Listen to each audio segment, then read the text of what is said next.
नमस्कार साथियों, स्वागत है आप सभी का। तो आज की क्लास में एक ऐसे टॉपिक के महत्वपूर्ण प्रश्नों के बारे में आज हम पढ़ेंगे जो आप में से काफी विद्यार्थियों को टॉपिक काफी कठिन लगता है। तो आज इसी से जुड़े हुए कुछ महत्वपूर्ण प्रश्नों के बारे में हम पढ़ेंगे।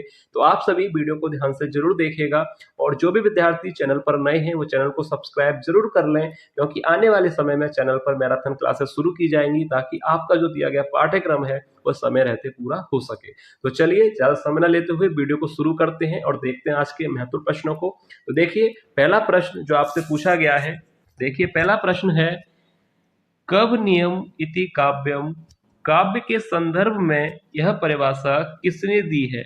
ऑप्शन ए आचार्य डांडी ने, या ऑप्शन बी आचार्य बामह ने, या ऑप्शन सी आनंद वर्धन, या डी आचार्य अभिनव गुप्त ने।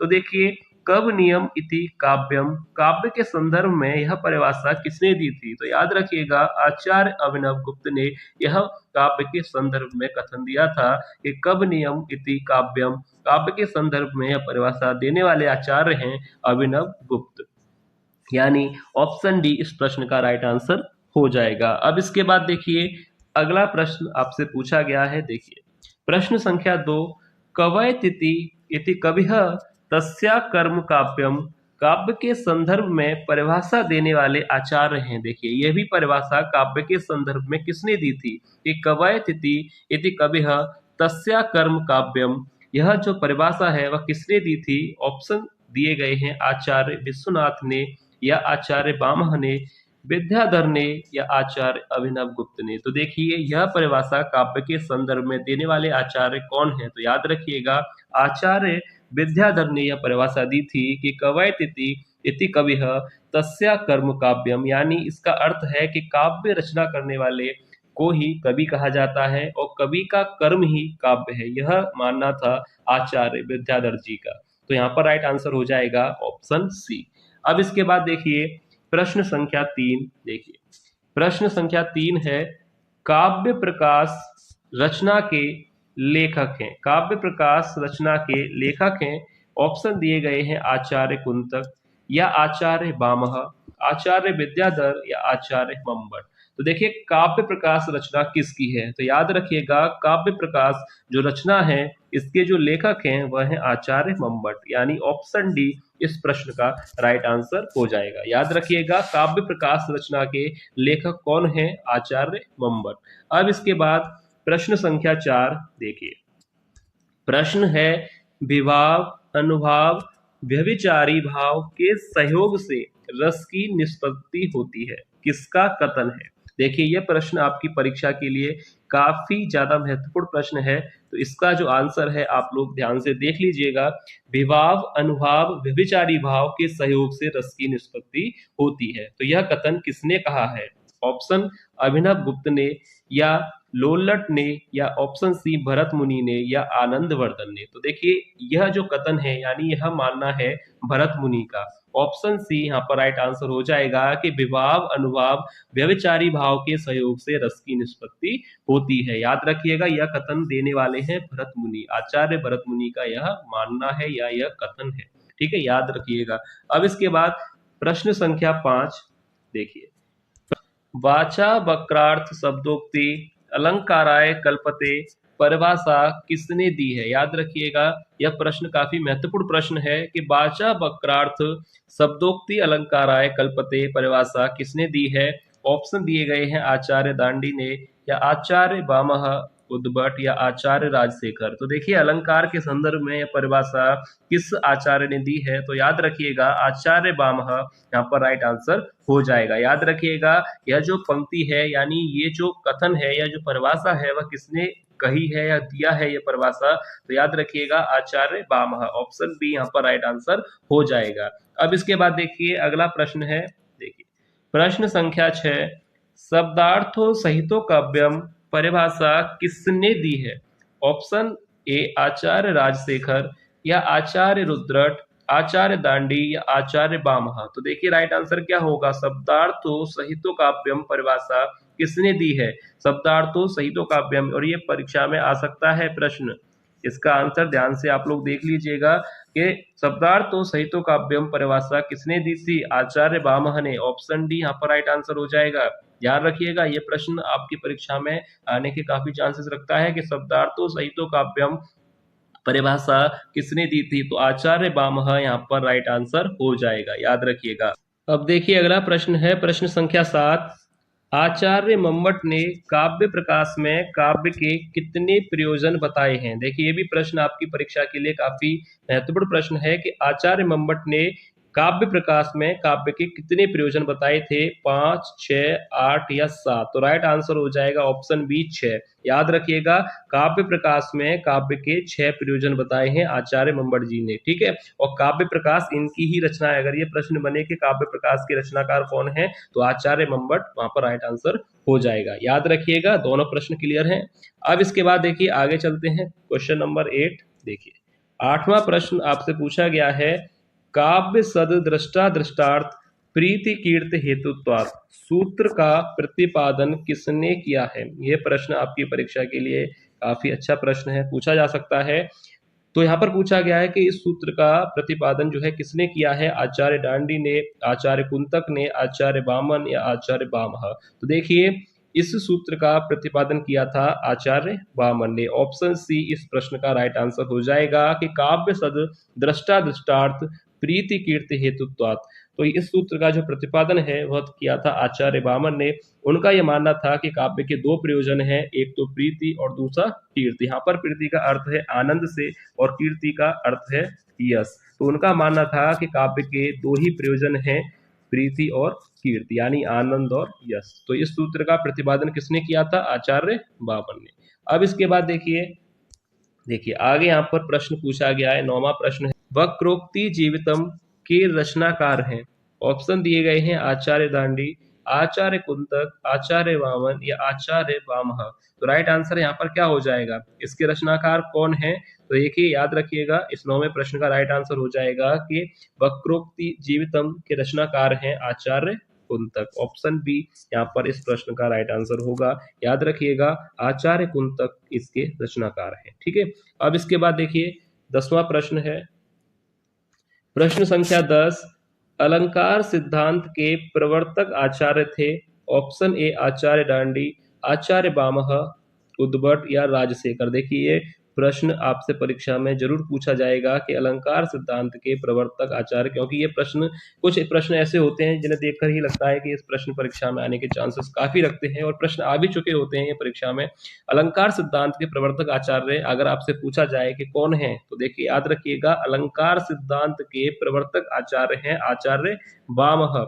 ऑप्शन बी यहाँ पर राइट आंसर इस प्रश्न का हो जाएगा। अलंकार सिद्धांत के प्रवर्तक आचार्य अगर आपसे पूछा जाए तो राइट आंसर आपको टिक करना है आचार्य वामह पर। ठीक है, ऑप्शन बी राइट आंसर हो जाएगा। यहां तक आपको क्लियर है। अब इसके बाद देखिए 11वां प्रश्न। देखिए प्रश्न है कि भट्ट लोल्लट का मत कहा जाता है? तो देखिए यहाँ पर पहले आपको मैं प्रश्न समझा दूं कि भट्ट लोल्लट का मत कहा जाता है। मत का यहाँ पर मतलब सिद्धांत से है, यानी भट्ट लोल्लट का जो है सिद्धांत माना जाता है या कहा जाता है, या ये प्रश्न इस तरह से भी आ सकता है कि भट्ट लोल्लट जो है किस सिद्धांत के आचार्य थे। ठीक है, तो ये प्रश्न कैसे भी आपसे पूछा जा सकता है, पर यहाँ पर प्रश्न पूछा गया है कि लोल्लट का मत कहा जाता है या लोल्लट का सिद्धांत कहा जाता है या लोल्लट किस सिद्धांत के आचार्य कहे जाते हैं।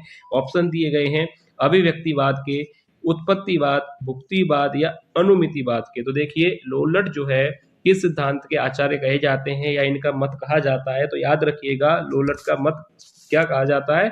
यहाँ पर राइट आंसर हो जाएगा उत्पत्तिवाद। ऑप्शन बी के साथ यहाँ पर हम जाएंगे, ऑप्शन बी राइट होगा, उत्पत्तिवाद जो है इनका सिद्धांत कहा जाता है। ठीक है, याद रखिएगा उत्पत्तिवाद सिद्धांत के आचार्य अगर आपसे पूछा जाए तो राइट आंसर वहां पर आपको करना होगा लोल्लट। ठीक है, क्लियर है आपको? अब इसके बाद देखिए 12वां प्रश्न आपसे पूछा गया है, प्रश्न संख्या 12।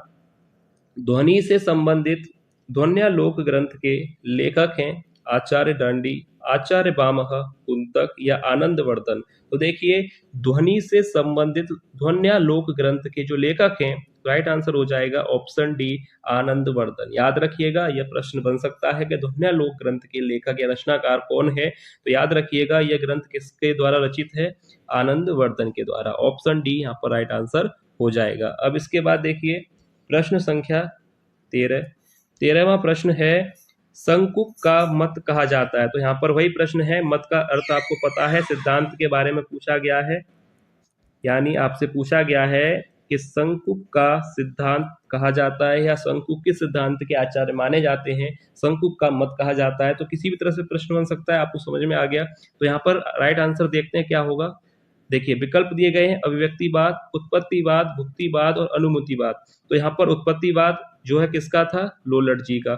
अब इसके बाद बचे तीन, अभिव्यक्ति, भुक्ति और अनुमिति। तो यहाँ पर राइट आंसर क्या होगा? संकुक का मत क्या था बताइए? संकुक का मत था अनुमितिवाद, यानी ऑप्शन डी यहाँ पर इस प्रश्न का राइट आंसर हो जाएगा। अनुमितिवाद सिद्धांत के प्रवर्तक आचार्य माने जाते हैं संकुक। ठीक है, क्लियर है आपको? अब इसके बाद देखिए 14वां प्रश्न है, प्रश्न संख्या 14, अभिनव गुप्त का मत कहा जाता है। देखिए यहाँ पर प्रश्न आपको समझ में आ गया, मत यानी सिद्धांत, अभिनव गुप्त का सिद्धांत माना जाता है, कहा जाता है, या अभिनव गुप्त किस सिद्धांत के आचार्य माने जाते हैं? ऑप्शन अभिव्यक्तिवाद के, उत्पत्तिवाद के, भुक्तिवाद या अनुमितिवाद। तो देखिए यहाँ पर दो प्रश्न कर चुके हैं हम। उत्पत्तिवाद किसके साथ गया था? लोलट। अनुमितिवाद किसके साथ गया था? संकुक। अब इसके बाद बचे हैं दो, अभिव्यक्तिवाद और भुक्तिवाद। तो राइट आंसर क्या होगा? अभिनव गुप्त। अभिनव गुप्त का मत कहा जाता है। अभिनव में देखिए अभि और यहाँ भी अभि, तो यहाँ पर राइट आंसर हो गया अभिव्यक्तिवाद। ठीक है, याद रखिएगा, अभिनव गुप्त का मत कहा जाता है, तो राइट आंसर हो जाएगा अभिव्यक्तिवाद। ठीक है, यहाँ पर आपको क्लियर है। अब इसके बाद देखिए 15वां प्रश्न देखते हैं। देखिए प्रश्न संख्या 15, काव्य के विशिष्ट तत्व के रूप में ध्वनि शब्द का सर्वप्रथम प्रयोग किसने किया था? बताइए, ऐसे प्रश्न अगर आपसे एग्जाम में ना पूछे जाएं तो कितना वो होगा। ये प्रश्न ही ऐसे हैं जो आपसे परीक्षा में पूछे जा सकते हैं कि काव्य के विशिष्ट तत्व के रूप में ध्वनि, यहाँ पर ये देखिए गौर कीजिएगा, प्रश्न है कि ध्वनि शब्द का सर्वप्रथम प्रयोग किसने किया था काव्य के विशिष्ट तत्व के रूप में? आचार्य दंडी ने, बामह ने, कुंतक ने या आनंदवर्धन ने? एक चीज मैंने अभी आपको बताई थी, ध्वनि से संबंधित ध्वन्यालोक ग्रंथ के लेखक अभी आपको मैंने बताया था प्रश्न में, कौन थे? आनंदवर्धन। तो यहाँ पर भी राइट आंसर क्या होगा? ध्वनि शब्द का सर्वप्रथम प्रयोग किया था आनंदवर्धन ने काव्य के विशिष्ट तत्व के रूप में। ठीक है, तो ये प्रश्न अच्छी तरह से पढ़ लीजिए, ध्यान से देख लीजिए, और प्रश्न का राइट आंसर हो जाएगा आनंदवर्धन ने। यहाँ तक आपको 15 प्रश्न हो चुके हैं। 15 के 15 में अगर कोई भी प्रश्न पर अगर आपको डाउट है तो कमेंट करके आप लोग जरूर पूछिएगा। अब देखिए 16वां प्रश्न, प्रश्न है कि वक्रोक्ति सिद्धांत के प्रवर्तक आचार्य थे। वक्रोक्ति सिद्धांत के प्रवर्तक आचार्य थे आचार्य दांडी, विश्वनाथ, उद्भट या कुंतक। तो राइट आंसर क्या होगा? वक्रोक्ति सिद्धांत के प्रवर्तक आचार्य किसे माना जाता है? बताइएगा, आचार्य दांडी को, विश्वनाथ को, उद्भट को या कुंतक को? तो राइट आंसर यहाँ पर क्या होना चाहिए? इस सिद्धांत के प्रवर्तक आचार्य कौन है? आचार्य कुंतक, ऑप्शन डी। याद रखिएगा, ये ऐसे ही प्रश्न आपसे पूछे जाएंगे कि अलंकार संप्रदाय का प्रवर्तक आचार्य किसे माना जाता है, वक्रोक्ति सिद्धांत का प्रवर्तक आचार्य किसे माना जाता है। तो आपको ये वीडियो अच्छी तरह से देखनी है, और आपको अगर फिर भी किसी भी प्रश्न पर कोई डाउट है तो आप लोग कमेंट करके जरूर पूछिएगा। तो देखिए 16वें प्रश्न का राइट आंसर हो जाएगा डी, कुंतक। अब इसके बाद देखिए 17वां प्रश्न आपसे पूछा गया है, नाट्य शास्त्र ग्रंथ के लेखक हैं अभिनव गुप्त हैं, लोलट हैं, भरत मुनि हैं या आनंदवर्धन हैं? तो नाट्य शास्त्र किसने लिखा है? ये तो आपको प्रश्न देखते ही आंसर आ गया होगा समझ में, भरत मुनि। ऑप्शन सी राइट हो जाएगा, नाट्य शास्त्र ग्रंथ के जो लेखक हैं वह हैं भरत मुनि। काफी सरल प्रश्न है, आप में से मुझे लगता है सभी विद्यार्थियों को उसका आंसर पता होगा कि नाट्य शास्त्र ग्रंथ के लेखक कौन है? भरत मुनि। अब इसके बाद देखिए 18वां प्रश्न आपसे पूछा गया है। देखिए प्रश्न संख्या 18, दांडी के काव्य शास्त्रीय ग्रंथ का नाम है। ऑप्शन ए भाषा आदर्श, काव्य दर्श, काव्य शास्त्र या प्रतिदर्श। तो राइट आंसर क्या होगा? दांडी के काव्य शास्त्रीय ग्रंथ का नाम है। यह प्रश्न एग्जाम में पूछा गया था कि दांडी के काव्य शास्त्रीय ग्रंथ का नाम क्या है? भाषा दर्श है, काव्य दर्श है, काव्य शास्त्र है या प्रतिदर्श है? तो राइट आंसर हो जाएगा बी, काव्य दर्श। ठीक है, याद रखिएगा, ये प्रश्न आया है एग्जाम में, राइट आंसर देख लीजिएगा, काव्य दर्श। ठीक है, दांडी के काव्य शास्त्रीय ग्रंथ का नाम क्या है? काव्य दर्श। अब इसके बाद देखिए प्रश्न संख्या 19, देखिए काव्य अलंकार के रचनाकार हैं आचार्य दांडी, आचार्य कुंतक, आचार्य वामन, आचार्य बामह। काव्य अलंकार के रचनाकार कौन है? तो राइट आंसर हो जाएगा सरल प्रश्न है कि काव्य अलंकार के रचनाकार हैं Acharya Bhamaha. Acharya Bhamaha, option D right answer हो जाएगा। अब इसके बाद देखिए 20वां प्रश्न। देखिए 20वां प्रश्न है, ध्वनि सिद्धांत के प्रवर्तक आचार्य थे। वीडियो का लास्ट प्रश्न भी देखिए, आपकी परीक्षा के लिए काफी महत्वपूर्ण है कि ध्वनि सिद्धांत के प्रवर्तक आचार्य कौन है। आचार्य डांडी हैं, विश्वनाथ, आनंदवर्धन या कुंतक। राइट आंसर क्या होगा? ध्वनि सिद्धांत के प्रवर्तक आचार्य कौन है? ध्वनि शब्द लग गया तो ध्वनि जब लग गया तो उसका आंसर होता है आनंदवर्धन। ऑप्शन सी राइट हो जाएगा। एक बात मैं आपको फिर बता दूं, याद रखिएगा, अलंकार संप्रदाय के प्रवर्तक हैं आचार्य भामह, ध्वनि सिद्धांत के प्रवर्तक हैं आनंदवर्धन, और एक और था वक्रोक्ति सिद्धांत के जो प्रवर्तक हैं वह कौन थे? आचार्य कुंतक। ये तीनों याद रखिएगा, एक प्रश्न तो आपको देखने को मिल सकता है। ठीक है, याद रखिएगा। और ध्वन्यालोक ग्रंथ इन्हीं का है, आनंदवर्धन जी का, याद रखिएगा। और ध्वनि का जो विशिष्ट तत्व के रूप में जो सर्वप्रथम प्रयोग किया था वो भी आनंदवर्धन जी ने ही किया था। तो यहाँ पर आपको 20 प्रश्न कराए गए हैं। उम्मीद है आपको 20 के 20 प्रश्न अच्छे लगे होंगे। ठीक है, तो मैं आपसे एक बात पूछना चाहता हूं कि अभी ये संपूर्ण काव्य शास्त्र का नाम हम इसे नहीं दे सकते, अभी सिर्फ 20 प्रश्न कराए हैं। अगर आप लोग चाहते हैं कि इसी सरल तरीके के माध्यम से संपूर्ण काव्य शास्त्र कराया जाए तो आप लोग कमेंट करके जरूर बताइएगा, क्या आप लोग इसी माध्यम से संपूर्ण काव्य शास्त्र को करना चाहते हैं।